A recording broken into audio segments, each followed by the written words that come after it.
다음에 네, 코인 시장 분위기 좀 네. 보고 가죠. 결국 비트가 29K 지지를 못 받고 지금 그러게. 28,725달러까지 내려간 상황입니다. 일단 전반적인 시가총액은 전일 대비 1.8% 정도 하락을 했고 거래량은 15% 정도 올랐는데 비트 가격이 1.5% 정도 하락하면서 28,000까지 결국 내려갔고요. 일주일 전 대비는 지금 3% 가까이 하락한 위치까지 내려왔습니다. 일단 간밤에 연준이 추가 금리 인상 필요하다라고 지금 이야기를 했잖아요. 그래서 그런 부분이 우리 시장에도 조금 부담으로 작용을 할 수밖에 없었죠. 아무래도. 그래도 최근에 워낙 전 세계 곳곳에서 우리 먹고 살기 힘들다고 다 외치고 있잖아요. 중국도 뭐 지금 경기 침체니 뭐 부동산 맞아요. 망하니 제2의 헝다니 뭐 많은 말들이 나오고 있고 뿐만 아니라 뭐 러시아의 루블이라던가 아르헨티나 뭐 페소라던가 기존 통화의 가치 급락이 나오고 있는 상황이기 때문에 오히려 우리한테는 기회거든요. 그러게. 사실. 네. 지금 중앙 체제가 좀 흔들리고 있다라는 게 이 암호화폐 시장에서는 하나의 기회로 우리가 좀 먹이를 삼아서 올라갈 법도 한데 일단 금리 앞에서는 바로 깨갱하는 모습을 어제 보였고 비트코인은 정말 디지털 금으로서 좀 안전자산 역할을 잘 해줄 수 있을 것이라는 기대감은 있지만 아직까지는 좀 현실화되기는 쉽지 않은 분위기인 것 같습니다. 그리고 또 최근에 미국 국채 수익률이라던가 달러 지수가 워낙 뭐 높이 계속 오르고 있기 때문에 뭐 미증시에도 부담이지만 동일하게 우리 암호화폐 시장에도 여전히 좀 부담으로 자리매김을 하고 있고 또 제가 하나를 좀 가지고 온 차트가 있는데 지금 이걸 보시면은 이 암호화폐 비트코인이랑 이더리움의 비율을 봤을 때 추세 저항선 부근 조정까지 왔는데 당분간 저항선이 유지될 전망이다. 죄송해요. 이거 먼저 볼게요. 암호화폐 투자자들의 관심도가 현재 역대 최저치를 가고 있어서 이 횡보장이 이어질 수 있다라는 글래스노드의 데이터 분석도 나왔습니다. 이미 7월부터 가격 횡보가 너무 지지부진하게 이어지고 있는 분위기였어서 사실 뭐 이게 덤덤할 정도로 현재 가격이 큰 의미가 없는 것처럼 느껴지기도 하는데 지금 이 정도로 가격 회복이 안 되고 있고 이 볼린저 밴드로 놓고 봤을 때 볼린저 밴드 위에 상한선과 하한선의 그 가격폭 차이가 2.9%밖에 안 난다라고 하거든요. 이 정도로까지 볼린저 밴드의 스프레드가 좁혀진 적이 단 2번밖에 없었대요. 2016년 9월에 한 번 있었고 23년도 1월에 한 번 있었고 딱 2번밖에 없었는데 지금이 세 번째 구간이다라고 합니다. 그래서 투자자들의 어떻게 보면 무관심 그리고 투자 시장에 대한 이런 피로감에서 벗어나기 위해서 우리가 시장 안팎으로 정말 모멘텀이 필요한 상황이다라고 생각을 해주시면 될 것 같습니다. 그러니까 사실 우리가 그 빠친코 2 컨텐츠도 너무 좋고 너무 재밌고 그래요. 완벽한데 이게 생각보다 안 나오잖아. 이 조회수가. 네. 이 관심이 없는 거야. 아무도 관심이 코인 없어요. 자체에 관심이 네. 없어서 이게 저희가 조금 손해보는 그런 느낌이에요. 이걸 이렇게 만드는데. 지금부터 잘 쌓아가다 보면 터질 때 우리가 맞아요. 누구보다 맞아요. 더 크게 터지지 않을까. 그래. 그래서 미리미리 우리 이렇게 준비하고 있는 거예요. 그래서 이제 비트코인이 사실은 이제 3만 달러 이걸 이제 저항을 뚫느냐 했는데 결국 이제 29,000까지 밀려났어요. 내려갔죠. 그렇죠. 네.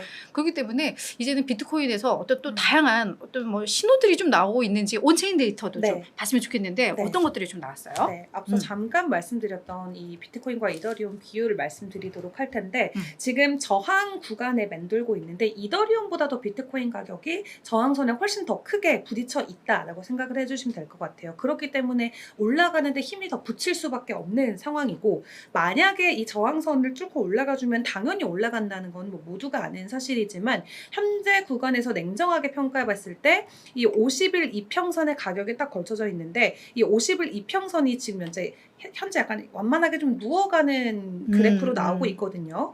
그렇기 때문에 당분간은 추세 저항이 이어질 것이다 라는 게 현재 이 업계 의견인 것 같습니다. 여기 노란색 보시면 50일 이평선이 이렇게 누워지고 있죠. 네. 좀 완만해지고 있기 때문에 추세 저항이 온전하더라도 가격을 뚫고 올라가기는 쉽지 않을 것이다 라는 의견이고 최근에 비트코인이랑 이더리움의 변동성이 얼마나 없었냐를 두고 봤을 때 지난 3달 동안 무려 변동성이 석유보다도 낮았대요. 그래요. 석유보다도 가격 변동이 없어. 음. 네, 그럴 만큼 굉장히 물론 요즘 석유가 조금 그래, 오르긴 조금 했지만 네, 맞아요. 비트코인이랑 이더리움이 그만큼 가격 변동성이 없고 비트코인이 지난 90일 동안 변동성이 35%, 이더리움이 37%를 기록했는데 석유 같은 경우는 지난 90일 동안 변동성이 41%를 기록을 했다고 합니다. 어쨌든 변동성도 최저, 거래량 같은 경우도 2020년 11월 이후로 최저 수준을 기록하고 있기 때문에 거래량이나 변동성이나 모두 최저 시대를 지나가고 있다라고 풀이해 볼 수 있겠습니다. 그러니까 결국 이렇게 재미없는 장을 흔들 수 있는 모멘텀은 결국은 이제 비트코인 현물 ETF인데 네. 관련해서 또 계속 자료들 업데이트되고 있죠. 네, 뭐 좀 있죠. 긍정적인 게 좀 나왔을까? 아, 이거 또 제가 계속 그 얘기인가 또? 내년까지 기다려라 뭐 또 이런 건가? 갑자기 또 생각나는 드립이 있는데요. 기대돼. 저 이게 꼼지락꼼지락하는 뭘 네. 준비했을까? 요즘 유행하는 걸그룹 중에 그 뉴진스라는 그룹이 맞아요, 있어요. 맞아요. 뉴진스 신곡 중에 ETA라는 노래가 있는데 You're my ETF. 네, 안 하겠습니다. 네, 갑자기 ETF 하니까 그 노래가 또 생각이 나네요. 제가 이렇게 노래도 하고 춤도 하고 추면은 아니 노래하는 거 되게 혹시 좋아한다면서요. 네, 제가 또 합창단에도 들어갔잖아요. 그러니까. 최근에 회사 합창단에도 들어갔는데 여러분들 많이 봐주시면 제가 노래도 많이 하고 그래. 네, 춤도 많이 춰드리겠습니다. 암호화폐 시장에 대한 어떤 응원가죠, 응원가. 그지?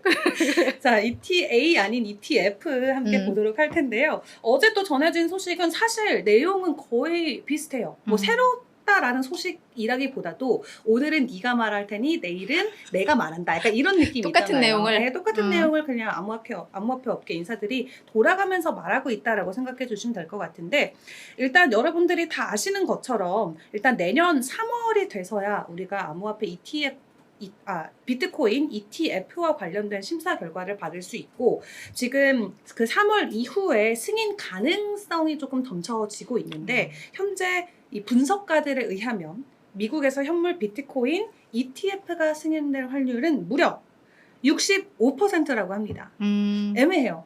그러니까 이게 65%가 80% 이렇게 나와야 되는 거 아니야? 보다 이건 뭐 기여 아니여. 약간 그래서 간다는 거야 안 간다는 거야. 약간 그러니까 나는 애매한 시간의 수치가. 문제지 결국은 될 거다라는 이런 확신은 있었는데 오히려 네. 전문가들은 조금 더 보수적으로 보네요 또. 네, 65%면 조금 더 긍정에 가깝긴 하지만 또 우리가 뭐 믿고 갈 수 있는 수치는 아니잖아요. 그러니까. 65%라는 게. 그래서 일단 분석가들은 65%의 승인될 확률을 제시를 한 상황인데 일단 이런 부분도 조금 더 지켜봐야 될 것 같고 만약에 또 ETF가 승인이 된다라고 하면은 뭐 비트코인이 얼마 간다 이거 이미 저희가 그렇지. 많이 이야기했잖아요. 이번에는 이 미국 투자 리서치 업체 펀드스트렛의 창업자인 톰 리께서 이렇게 말씀하셨습니다.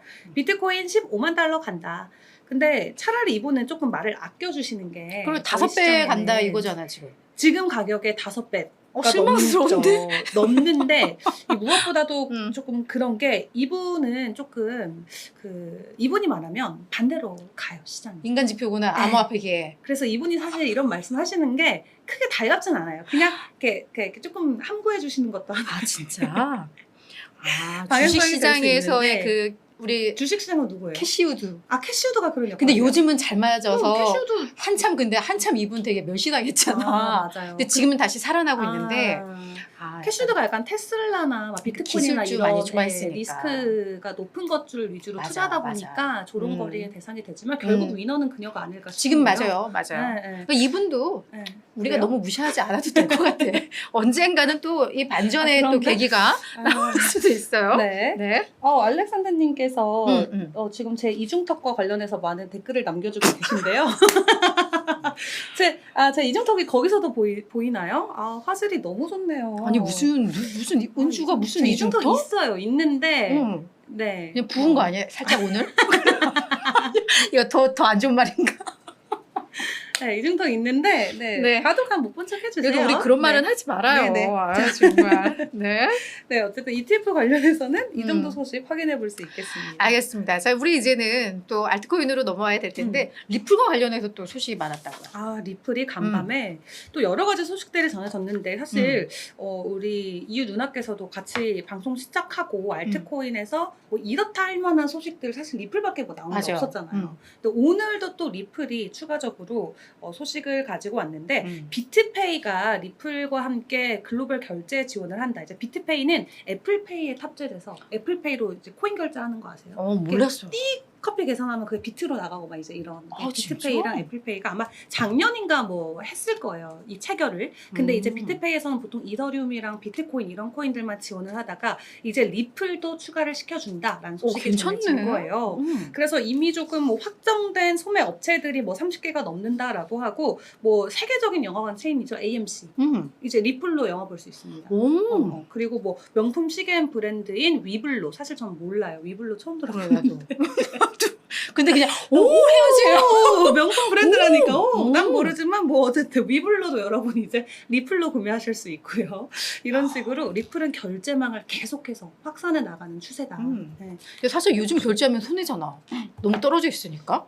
근데 뭔가 이게 기반을 마련하고 있다라는 데 있어서 그쵸. 매우 긍정적인 소식 같긴 하네요. 네. 그리고 또 이런 분도 있어요. 우리 왜 국내에서 조금 재테크 저서들 요즘 인기 많잖아요. 뭐 부자빠 가난아빠도 그렇지. 있지만 국내에서도 요즘 딱 교보문고 가면 1위에 딱 있어요. Say No. Say No의 책 혹시 아세요? 몰라요. 그 세이노라는 분이 엄청나신 분인데 그분의 저서가 재테크 관련 저서인데 지금 지속적으로 계속 일을 하고 계시고 그분은 그 책으로 수익을 내지 않겠다라고 해서 판매가가 막 7,000원인가 8,000원인가 그래요. 그래서 종이도 막 갈색 종이에 책은 이렇게 두껍고 그러니까 한국 사람이 아니면 한국 분인데 say no를 say no 아니라고 말해야 할 때 say no. 나는 세이노가 저자 이름인 줄 알고 일본 사람인 거 그렇게 say no, no 해라라는 거예요. 투자할 때 no 해라. 그래서 이제 그분의 투자 철학을 담은 책이 있는데 그거를 지금 국내에 사람들이 엄청 열광하고 있거든요. 그러니까 그렇게 재테크와 관련해서 유명해지는 유명 저자분들 계시잖아요.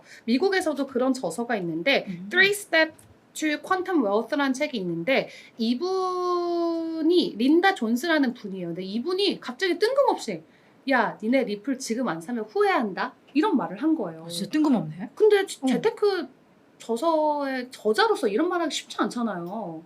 특정 코인을 사지 않으면 니네 후회한다라는 그런 말을 하기 쉽지 않은데 갑자기 뜬금없이 트위터를 통해서 이런 말을 합니다. 리플이 지금 정말 저가이기 때문에 꼭 구매를 해야 되고 리플뿐만 아니라 뭐 알고랜드라던가 스텔라 루멘 정확한 가격까지 제시합니다. 리플은 0.6달러 알고랜드는 0.1달러, 스텔라 루멘은 0.1달러라고 하는데 지금 이 코인베이스 통해서 화면 보이시죠? 알고랜드 가격이 0.1이에요. 이분이 지금 제시한 가격이랑 똑같고요. 스텔라 루멘도 0.1이어서 이분이 지금 제시한 가격이랑 똑같습니다. 그러니까 지금이 매수 기회네. 지금이 저점이다 이거예요. 이분 입장으로는. 그러면서 사라라고 이야기하면서 니네 이 토큰 가격대 올랐을 때 울면서 나를 찾지 말아라.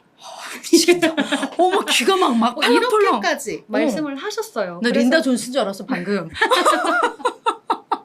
네, 이렇게까지 말씀하시면서 가격이 낮을 때가 위험성이 가장 낮다는 뭐 저희도 다 아는 거잖아요. 그러니까 이분의 주장은 그거예요. 근본 있는 코인들이 지금 뭐 역사적인 저점에 와 있는데 지금 안 사면 언제? 지금 우리가 하지 않으면 언제 할 거냐라고 이야기를 하면서 뭐 어떻게 보면은 이런 권유를 하는 것도 작가 입장에서는 쉽지 않은 조심스럽죠. 텐데 이 정도로 확신에 차서 이야기하는 게 사람들 입장에서는 뭐지? 뭐가 있네. 약간 하고 살짝 선동될 수 있는 그런 요지가 된다라는 거고요. 이건 이제 이분의 입장이기 때문에 여러분들 투자 판단은 알아서 해주시면 되겠습니다.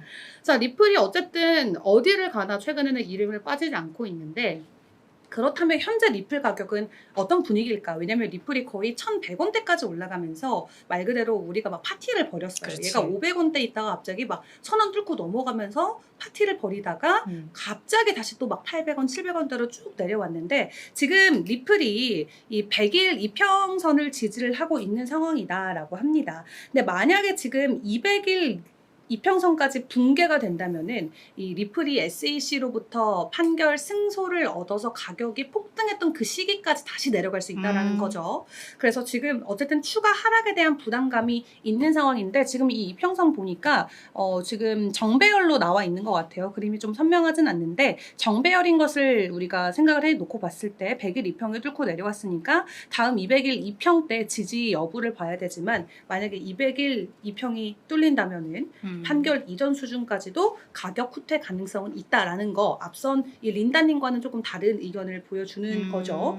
이런 부분 여러분들 투자 이유해 보시면 좋을 것 같고 일단 리플이 승소를 해버리는 바람에 SEC가 화가 또 잔뜩 나가지고 그렇지. 우리 항소한다 해서 그렇지. 항소를 또 했어요. 근데 이제 리플이 다시 한번 SEC가 중간 항소한 거에 대해서 우린 또 반대한다라는 서류를 또 제출을 했어요. 법원에게. 네. SEC가 중간 항소를 했는데 걔네가 그 서류 제출하는 것 자체가 우리는 필요 없다. 그런 절차를 왜 걸치냐. 우리는 이렇게 끝내고 싶다. 라고 지금 법원에 다시 한번 서류를 제출을 한 상황이고 그러니까 지속적으로 서로 자기가 자기 입장만 고수를 하는 거죠 법원에. 그래서 뭐 결과적으로는 리플이 승소할 것이다라는 의견이 많기는 하지만 그러니까 항소한 걸 기각해달라 약간 뭐 그런 내용의 그쵸? 그런가 보다. 네. 그래서 항소와 관련해서 지금 종료 시기도 모든 게 다 맞물려 있기 때문에 SEC가 중간에 이렇게 태클을 걸수록 모든 게 다 딜레이 될 수밖에 없잖아요. 그래서 리플 같은 경우는 중간에 항소하는 걸 가만히 뭐 두고 볼 수 있는 상황은 아니고 항소할 때마다 리플 측에서도 계속 반대하는 그렇지. 입장에 서명을 내고 해야 되기 때문에 오늘 새벽에 다시 한번 반대 서류를 제출했다라고 생각해 주시면 되겠습니다.